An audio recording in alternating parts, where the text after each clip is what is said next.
Hello and welcome, Cabbage here. In War of the Visions, today let's talk about Espers and Vision cards, finally. A lot of people have been asking me to talk about them. I've been kind of resisting up to now because I feel like they're pretty self-explanatory. But I thought I would look at the launch ones in particular, and then talk about the non-URs, just so we can maybe unearth some hidden gems, some cards and Espers that maybe get lost in the shuffle, because there's a lot of them. And although I am flattered that lots of people are asking me what they should use or what they should do, I don't want to too strongly recommend anything, because one of the beauties of this game is that because it takes so much effort and materials to raise the level of anything, it really becomes a reflection of the player's personality, who they choose. There's a semi-famous quote from Pokemon. Some trainer says that there are strong Pokemon and weak Pokemon, but it's a strong trainer that can use the Pokemon that they like without worrying about how strong or weak they are, and still find a way to win. So yeah, you can apply that thinking to here as well. But anyway, let's look at Espers first, the MR and below. So here's Iron Giant, and then as you can see, he's one of the ones that I leveled up the most. That wasn't by choice, but the best way that you can get materials to raise the levels of your Espers is to go through the Chocobo expeditions. And then I most frequently go through light and then dark, just because there are so many good light and dark characters and I need a lot of their shards. And just as a side effect, I get a lot of light and dark Esper Magicite materials. But if you equip the Iron Giant, you get some dark resistance down, but if we look at his ability board, you can make that up with these nodes here, so you can raise your dark resistance. And other stuff that he has, attack up, evade up, looks like a Dark Element Slayer, Beast Slayer, and then another resistance. This is slash resistance.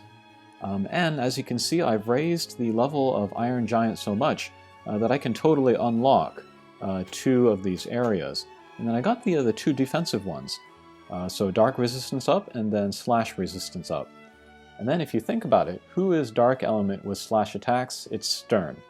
So if you know you're going to go up against Stern, you can unlock these two, put that on your tank, and then you have nice resistances there. And then that's usually what I prefer when I unlock these ability boards, is resistances to put on my tanks.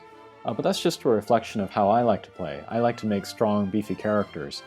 And then, yeah, I'll equip Sasayaki with this, and then that was very useful in that dark meta guild battle that we had for a while. Next up is Behemoth. He's pretty good too. Lose a little bit of light resistance, but same thing with him. You can add that if you like. And then also strike resistance. There still hasn't been a time when there's been a strike meta, so I haven't had to unlock these skills yet. So instead I've gone for the generic attack up and then the slash attack up. Slash attacks are very popular at this early point of the game, like Stern, and then later Orlando and stuff, so yeah, lots of slash characters. So if you can raise your attack or raise your mitigation there, both will help you out. Okay, next is Marlboro. He's one of my favorites, actually. He will take a hit in ice resistance, but extra earth. And then the reason why I like him is because he can raise your ice resistance, and then also your magic resistance. So who's that good for? That's right, Mediana. So if you're going into Arena and you know you're going to face Mediana, and there's a very good chance that that's going to happen, Marlboro can be your best defensive partner here. Offensive abilities are Plant Slayer and then Earth Slayer. We haven't really had a need for that yet, so... Okay, next up, not a launch character, neither there nor her. Okay, Cactar. Cactar is low-key one of the best Espers to equip. Takes a pretty big hit with wind resistance. So actually Cactar would not be a good Esper for Monto to use, because he already has innate wind weakness. So when Lucia comes around, she's going to kick Montol's ass, but yeah. Alright, let's look at Cactuar's board. The big thing that is good about him is that he has Maneater. And then in PvP, there's only humans available anyway. So this will be like an everyone slayer, basically, here. And then otherwise, here is Lightning Slayer. So that will be extra damage against like Federica and then Orlando later. So if you think you're going to run into them in PvP, you can give them the Maneater and then the Lightning Slayer, and that'll be lots of extra damage there. Defensive abilities, we got a little bit of Earth resistance and then Strike resistance, but not too much. This is not a defensive Esper here. Okay, next up is Bomb. You'll lose a lot of water resistance, so you got to be careful there. There's not a lot of water characters actually until like Miranda comes out, so you can kind of use this without worrying for now. And then if we look at the board, again this is kind of a more offensive Esper. Also Maneater, and then Ice Slayer. So that would be really good against Mediana. So if you want to put that on your attacker who's going to attack Mediana, you could do that. Let's see, here is the floaty ball. Oh, fire resistance way down. But fire resistance, pierce resistance. There is Christmas Mashiri, but she's not coming to global soon, so you don't need to worry about this guy for the defensive abilities. Let's see, magic up, bird slayer.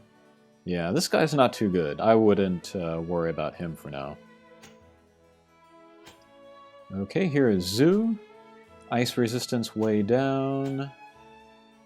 This guy's also kind of an attacker. Plant Slayer. Generic attack up, strike damage up. Yeah, this guy's not too good either, so. And then Ogre. If I remember, this guy was not too good either. Yeah, earth resistance way down. Let's see, Aquan Slayer, Water Slayer. Yeah, this guy's not too good. Don't worry about him. Okay, that'll do it for the Espers. Okay, next let's look at vision cards. And then here too we'll look at the MRs. First is Iron Giant. He's one of the better MR cards. The reason for that is because his party ability gives you slash resistance. And like I just said, there's slash attacks all over the place. So you can really raise your defense with that. And then personal ability is a slash attack up. So you can put that on Stern, Orlando, whomever. Next, Vow of Love. I think you all know about this one. Personal ability is a slash attack up, so again, that fits the meta. And then party ability is everybody's attack goes up, so also very good. And then passive provoke, so yeah, one of the better cards. Not launch. This one's okay. Party ability raises everybody's HP, and then it gives charm resistance to the personal ability. But you don't run into charm too much, so don't worry about that one. This one is really good. This will raise your accuracy, that's fine for the personal ability. Pretty soon we are going to enter the ranged projectile meta, and so if you give this, you can raise their ranged attacks, and then if you can use like Federica and later Lucia together, maybe also Daidu, you can raise everybody's attacks. So this is an excellent card. As you can see, I've raised the level of that quite a bit. Here, this is the best slash attack for MR cards. Personal ability is agility up, that's good on anybody. Party ability slash damage up. This one could also be good for the upcoming projectile meta. This will give your entire party projectile resistance up, so if you want to stick to your short range characters, short to medium, if you want to use, again, Stern or Orlando, maybe you could equip that, give them some better defense. Shadowbringers, I did not... this is not technically a launch card, but I'll talk about it anyway. Dark element attacks up, personal ability. So this would be good for Stern, Shadow Lynx, Daidu, and then you can use it in the raid. Party ability is dark resistance up. This will be good later when there are like dark attack up guild battles or arena maps. Not a launch card, there's that one. Here's Behemoth, he's okay. Let's see, Beast Slayer up and then Pierce resistance up for your team. We haven't had a Pierce meta yet, so you can wait on this guy. This one is also not so good. Let's see, Luck up. That will increase chances of like evade or critical hits. And then HP up on the personal ability, not great. Here, this will give you a confusion resistance. That could be good in the right stage. Although I don't think I've ever really run into confusion yet in any missions. And then here's strike attack up. That could be good for Jiza or other monks, so yeah. Not a launch card, not that one either, not that one either, or that one, or that one, or that one. Okay. Here we're getting into SR cards. Here is Bomb, and he's kind of unique because he gives you fire resistance to your entire team. I don't know if there are any lower rarity cards that give you an elemental resistance to your whole team, so this guy's actually pretty good. And then I did max this level. There was a difficult tower floor where everybody was fire element, all the enemies, so I maxed out this card to use in there. This one I like a lot too. Personal ability, I think that's a Spirit Slayer, and then party ability is to speed up charge abilities. So that's like magic spells, and then I also think Dragoon jumps, so I use this card a lot. Here is Ride Durida's card. This will raise the magic of your party. So if you have one or more magic users, they can all get a boost there. And then accuracy up here. Accuracy is going to become pretty important once people's evade gets really high. Here is a generic attack up card, 8% up for your team, and then a greater critical hit rate for the personal ability. Cactar card, this one's not so great. Speed up personal, and then for the team ability critical. The Esper of Cactar is much better than the Vision card. And this one's not so good. Raise luck and dexterity, don't need it. Zoo's kind of interesting, raise the attack for your team. And then a Bird Slayer. Not a lot of birds to fight though, so we don't need that. This one's only okay. HP up for your team, and then a critical damage up. That's different from critical rate up, so that could be interesting, but I've never really needed it so far. Floaty Ball, let's see, dexterity up, don't really need that yet. And then a slow resistance, that could be right. That could be good in the right stage, but that right stage hasn't come out yet. And then here, I wish I had realized this earlier, but this is why you go through your lower rarity cards to know like what you have. But this will give you Petrify resistance up. I definitely could have used this in the Tower EX floor 10. But yeah, this might be the only source of Petrify resistance in the game, so this guy could be worth keeping an eye on. And then party ability is to raise the defense against blunt attacks, strike attacks. Don't really need that yet, but maybe someday in the future. And then here we're getting into the R rarity cards, but these are still good too. And as you can see, I have maxed the level of this one. This will raise the accuracy of the personal ability 25, and then the team 6. There was some mission where like there was a lot of evade, and I needed more accuracy, so this card came in handy. And then here, this is the Horn Castle. This is low-key one of the best cards in the game. But personal ability, that will raise your attack 20%, 30% if you max it. That's a very nice buff for any card, so that's pretty good. And then for your team, raise slash resistance. So yeah, again, we're in the slash meta, so good card for there. This one's not so great. Raises resistance to breaks and then increases HP. Again, in the right stage, that could be good, but haven't needed it yet. This one's okay. This will give you projectile resistance to your team, and then blind resistance. That could be good for the current Final Fantasy I raid, because the skeletons in there will cast blind on you.